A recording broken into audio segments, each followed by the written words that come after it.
The diplomatic vessel Serenity's Grace had been descending through Earth's atmosphere for barely 3 minutes when Ambassador Kethavar began to hyperventilate.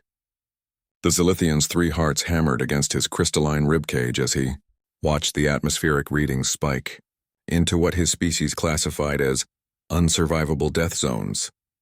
"This cannot be accurate," he wheezed to his aide Mordan, whose normally silver skin had turned a sickly pale green. "The radiation levels, the electromagnetic interference, the gravitational density. No civilization could possibly survive on this nightmare sphere." Yet the humans had not only survived, they had thrived. For 3 years, the Galactic Council had been trying to understand how a species from such a hostile world had managed to not only achieve interstellar travel, but had done so with technology that seemed impossibly crude, yet devastatingly effective. The ship's sensors screamed warnings as they descended further. Atmospheric pressure that would crush most known species. Gravity wells that would pin an Altarian to the ground permanently. Weather patterns that generated more energy than most civilizations' entire power grids. "Ambassador," the ship's captain called over the comm, his voice strained with fear. "We're picking up what appears to be a massive storm system directly ahead. Category 5 hurricane, winds exceeding 200 kilometers per hour. Should we abort landing?" Through the viewport, Kethavar could see the swirling maelstrom of destruction approaching. A spiral of death that stretched across hundreds of kilometers, crackling with electrical discharge that would fry their ship's systems instantly. "Negative," came a calm human voice over the radio. "This is Houston Control. Weather's a bit breezy today, but nothing unusual. Proceed to landing coordinates. Our liaison will meet you there." "Nothing unusual?" Kethavar's translator must be malfunctioning.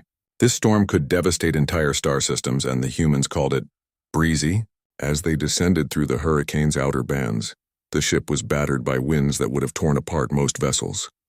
Lightning strikes, each one containing enough energy to power a city, danced across their hull harmlessly thanks to the human-designed atmospheric shielding they'd been forced to install. The landing pad appeared through the chaos, a simple concrete platform surrounded by swaying trees that somehow refused to break despite winds that should have reduced them to splinters.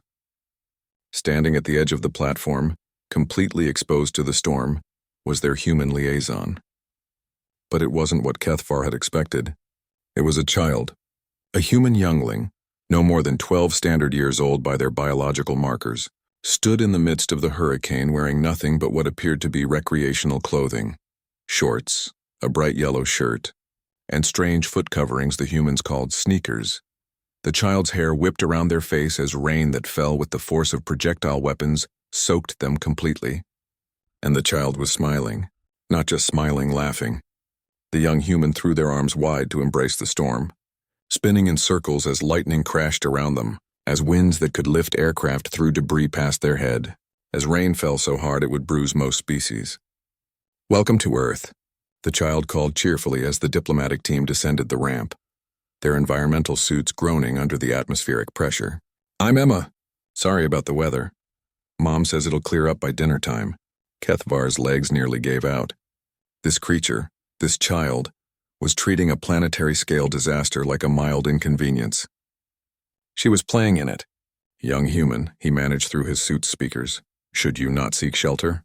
This storm appears quite dangerous." Emma tilted her head, confused. "Dangerous? It's just a hurricane. Besides, I like storms." She gestured to the chaos around them. "Look how beautiful the lightning is. And the thunder sounds like God bowling."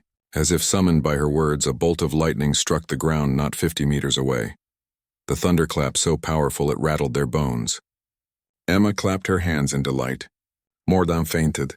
2 more members of the diplomatic team began backing toward their ship, their survival instincts screaming at them to flee this world of madness where children played in planetary apocalypses. "Perhaps," Kethavar suggested weakly, "we could conduct our negotiations from orbit?" Emma looked genuinely disappointed. "But you just got here, and I made lemonade." She pointed to a small table somehow still standing in the wind, with a pitcher and glasses that defied physics by remaining upright. "Plus, Dad's really excited to meet you. He's been studying your ship designs. Your father is also outside in this storm." "Oh yeah, he's around back fixing the generator." The lightning knocked it out again. She shrugged as if planetary-scale electrical bombardment was merely a household nuisance. Happens every time we get a good storm. Through the chaos, Kethvar could indeed hear the sound of mechanical work and human cursing. Not fearful cursing, but the irritated cursing of someone dealing with a minor inconvenience. It was at that moment that Kethvar truly understood what they were dealing with. These weren't just survivors of a hostile world. They were apex predators who had made friends with their Deathworld. They had domesticated disaster itself, a species that sent children to greet alien dignitaries in the middle of what most civilizations would classify as an extinction-level event. A species that treated atmospheric warfare as background noise. A species that had turned their homeworld's attempts to kill them into recreational activities. "You know what?" Kethvar said, his voice barely audible over the storm. "I think our diplomatic vessel requires immediate maintenance. Perhaps we could reschedule when your planet is less hostile to life." Emma's face fell. "But it's supposed to be sunny tomorrow. That'll be way more boring." As the diplomatic team retreated to their ship with what little dignity they had left, Kethvar made a mental note to recommend that Earth be classified not as a potential member world, but as a restricted zone. Behind them, Emma waved goodbye cheerfully as another lightning bolt illuminated her smile. In the ship's records, Kethvar would later write, "Species designation terrifyingly friendly. Threat level, absolute. Recommendation, leave them alone and hope they never become interested in galactic politics." The storm continued to rage as they ascended, and through the viewport, Kethvar could see Emma had returned to her play, dancing with the thunder like it was an old friend. He shuddered, and it wasn't from the cold of space.